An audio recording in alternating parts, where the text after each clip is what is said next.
assuntando filmes e afins.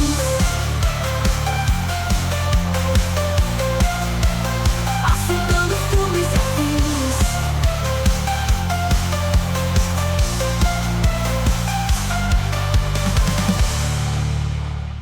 Bom dia, boa tarde, boa noite, sejam todos muito bem-vindos. Rodrigo Rocha aqui junto com o Arthur Rossi. O Arthur que tá voltando agora de férias, o ano do Arthur tá começando agora. Então bora pôr esse moleque pra trabalhar. Não é só viver no Caribe, não. O bagulho tem que trabalhar, o negócio é louco. E nós vamos conversar hoje, nós vamos apresentar hoje pra vocês como foi a nossa experiência a assistir Nosferatu, Vampirão do Bigode. Tá dividindo opiniões, tem gente que gostou, tem gente que não entendeu, tem gente que não gostou, e tem gente que não assistiu e tá indo pela cabeça dos outros, que é a pior tipo de pessoa. Eu acho que se você quer comentar alguma coisa ou quer expressar a tua opinião, pelo menos se permita assistir e tenha a sua própria opinião. Nós aqui vamos dividir com vocês como foi a nossa experiência ao assistir. A tua experiência pode ser diferente da nossa, você pode achar o que nós achamos ruim, para você pode ser bom. Então nós não estamos aqui para julgar nem para falar se o filme é bom ou ruim, mas falar para vocês como foi para nós assistir esse novo Nosferatu. E aí, Arthur? Para você, como foi visitar esse Vampirão de Bigode? Eu achei que ficou bem legal, assim, no overall, né? Olhando como um todo na obra. Eu gostei até, porém tem umas grandes ressalvas, e a primeira eu já vou falar, eu não gostei do visual que deram para ele, especialmente aquele bigode. Eu acho que, para mim, ficou realmente muito difícil de encarar o personagem que ele é, do jeito que ele tava, sabe? Com um pouquinho demais para mim. Algumas outras coisas que também vou citar aqui me incomodaram, e especialmente eu vou fazer bastante paralelo com o original, né, o de 22, que é a referência que a gente tem. Primeiro eu vou falar do filme lá de 22, né, é um filme que foi baseado na história de Drácula, de Bram Stoker, então isso uns 100 anos atrás, um século atrás, o escritor resolveu se basear nessa história.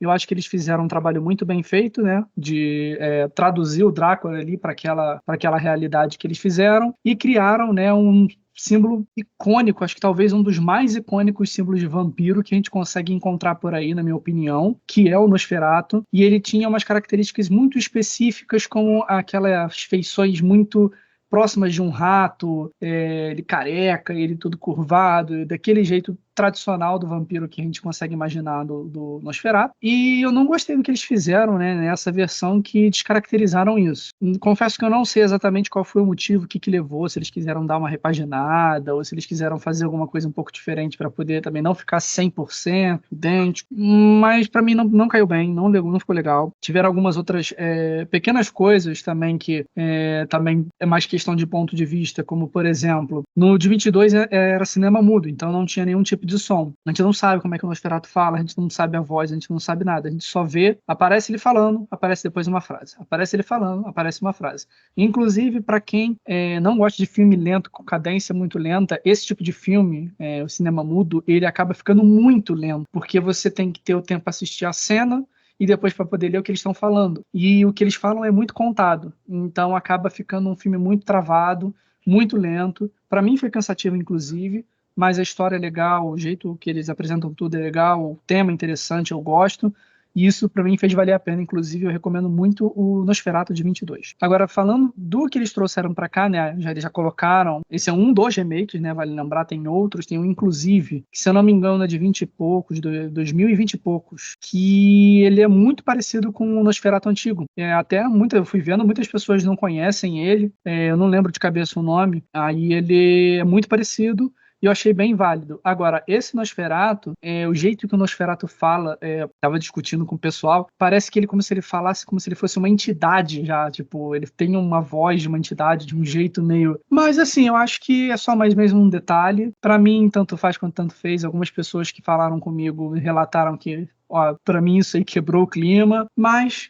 Enfim, isso aí para mim é uma coisa tranquilinha de digerir. Em comparação ao filme de 22, tem cenas a mais, tem cenas diferentes, tem personagens diferentes, as coisas acontecem de uma maneira mais rápida, tem um conjunto de informações a mais. Por exemplo, o roubo que acontece no Nosferatu agora de 2024 não existia, né, no 2022. Tem um personagem também que é novo e participa ali, faz parte da trama.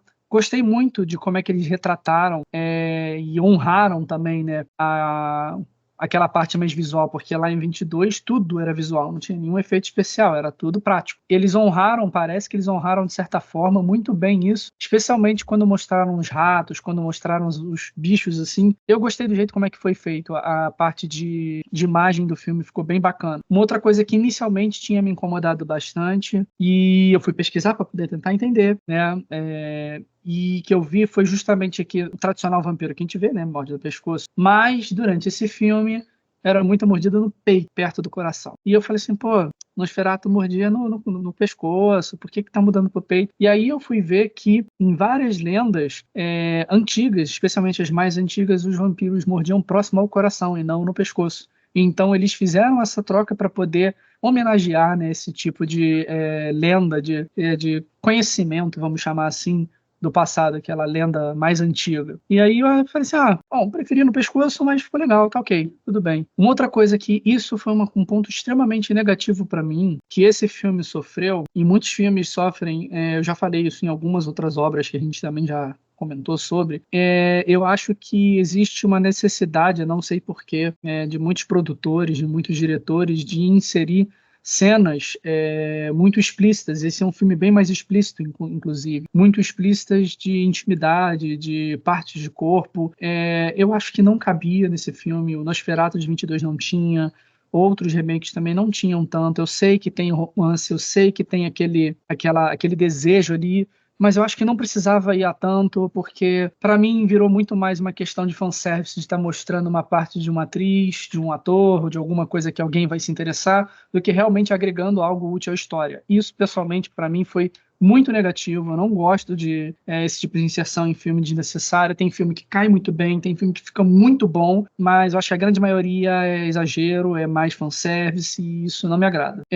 Falando agora um pouquinho sobre o Nosferatu, ele tem uma atitude muito diferente. O Nosferatu de 22, ele é muito mais passivo, ele fala, ele tem as suas ações, mas ele não interage tanto assim diretamente. Ele, apesar de ser um dos personagens principais, ele às vezes age como se não fosse quase, porque ele fica meio oscilando entre ele estar ali presente e fazendo, né, as coisas, e o pessoal só falando dele, o pessoal só falando dele. Só que no Nosferatu de 2024, não, ele passa a ter um papel muito mais ativo, e não só muito mais ativo, quanto muito mais sangrento e brutal. Ele passa a ter uma atitude muito mais bruta de atacar, de pegar, e isso, por um outro lado, dependendo da pessoa que estiver assistindo, pode até achar ruim. Eu achei que ficou interessante, porque, pelo menos na minha cabeça, o vampiro ele não é uma criatura tão bondosa, né? Ele tem aquele desejo, ele é uma criatura caída, ele tem aquela fraqueza por sangue, por prazeres e tudo mais.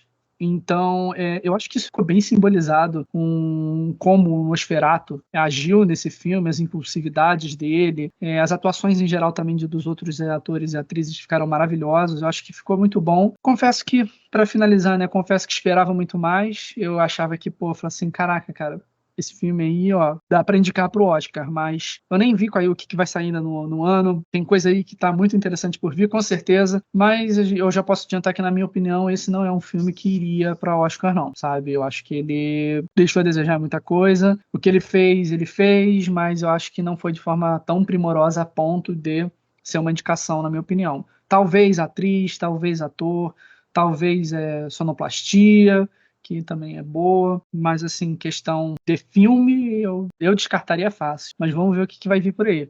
E você, ó? Olha, muita coisa do que você colocou também bateu com as minhas impressões. Apesar da gente, num certo momento, ir para uma linha totalmente diferente. Mas antes de eu começar a falar do Nosferatu, desse filme, que para mim é um elo perdido. Ele liga o que foi o Nosferatu do passado com toda essa mitologia de vampiro e todas as variações de vampiro que nós temos hoje em dia. Mas nós temos que falar que é um filme do Robertão dos Ovos, é o Robert Eggers. Eu vou chamar de Betão dos Ovos porque ele é brother. Então ele tem uma estética peculiar, ele tem uma velocidade peculiar, ele tem uma atmosfera peculiar. Ele detesta efeitos digitais, ele opta sempre por efeitos práticos. Ele é o cara que assinou A Bruxa, ele assinou O Farol, ele assinou O Homem do Norte, como lembrando as últimas incursões dele para o cinema. Então, todos os filmes são filmes que não é para agradar o público. São filmes, ele contando aquela história. A assinatura dele, a força de direção dele, ele impõe muito através de todos esses detalhes, tanto que quando você assiste um filme, você pode não saber o nome dele, mas se você pegar os filmes dele e assistir, você sabe que é do mesmo diretor. Então, ele consegue empregar essa assinatura, e isso acaba não agradando uns, desagradando outros e deixando confuso para a maioria das pessoas que não estão acostumados com esse tipo de narrativa, com esse tipo de história, onde a atmosfera também é um personagem, onde essa angústia crescente que ele vai criando também é um personagem. Então o pessoal pode achar um pouco lento, pode achar a cadência muito diferente, mas não, é a assinatura do Betão dos Ovos, do nosso Robert Eggers. Dito isso, lembrando, o Arthur colocou a referência de 22. 22, para você que não vai ter saco de assistir, nós temos um short explicando e apresentando esse filme, dá uma olhada aí, dá uma procurada, nós já lançamos. É como se ele fosse um PowerPoint. O filme de 22 é um PowerPoint. Mostra um videozinho, aparece o slide. Mostra um videozinho, aparece o slide. Mas era o que tinha. Hoje é patético, hoje não dá para encarar aquilo como um filme, mas era o que tinha, era o que dava, e a partir disso que nasceu o cinema como a gente conhece. Então, no mínimo, precisa ter o respeito. Esse Nosferatu, ele é mais visceral, ele é mais impactante, ele é mais nojento, ele é mais pútrido. Os outros Nosferatus, eles romantizavam um pouco, eles iam mais pro terror, flertavam mais com esse lance romântico. Nesse Nosferatu, não. O bagulho é carnal mesmo. O Arthur colocou que tem algumas cenas um pouco expositivas, mas isso tá na mitologia, não tem como fugir. Se a gente lembrar do Bram Stoker, o Bram Stoker tem muita coisa também, muita coisa expositiva, muita coisa de como vinha ao mundo, mas como está num contexto diferente, ele não gera o impacto visual que o Nosferatu gerou. Não dá esse choque, esse incômodo.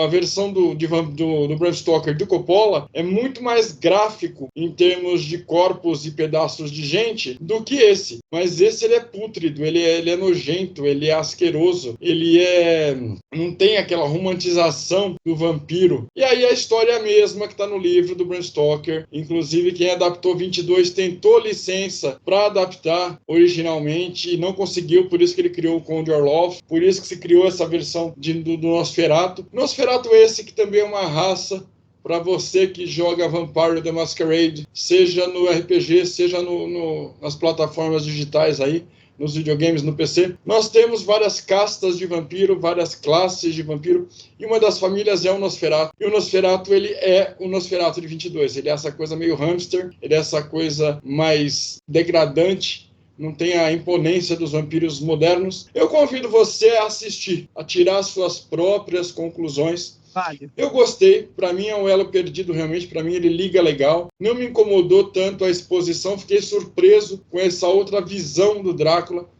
Bigode por bigode, eu uso o meu. O Bram Stoker tinha bigode. O Arthur tá cultivando aí alguma coisa que um dia vai crescer e vai se tornar uma barba de respeito. Ele é um meninão novo, ele ainda tem muito que aprender, ele ainda tá cultivando. Eu acho que usar isso como pretexto de, não sei o quê.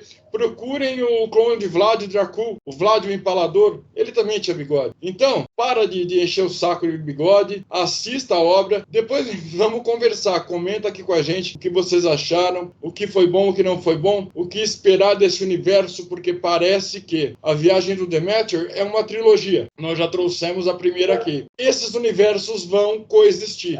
Então, A Viagem do Deméter vai passar por Nosferatu e talvez vá chegar no Vampiro do Coppola. Então tem muita coisa ainda que eles estão tentando ajustar, tem muita notícia na internet a respeito desse multiverso, desse mesmo universo que eles estão tentando criar. Não sei até que ponto é verdade, não sei até que ponto isso vai chegar a virar filme, mas vamos torcer para que o melhor seja feito sempre. E aí, Arthur, mais alguma coisa que eu esqueci de falar ou que você queira complementar? Não, só mesmo que realmente vale a pena.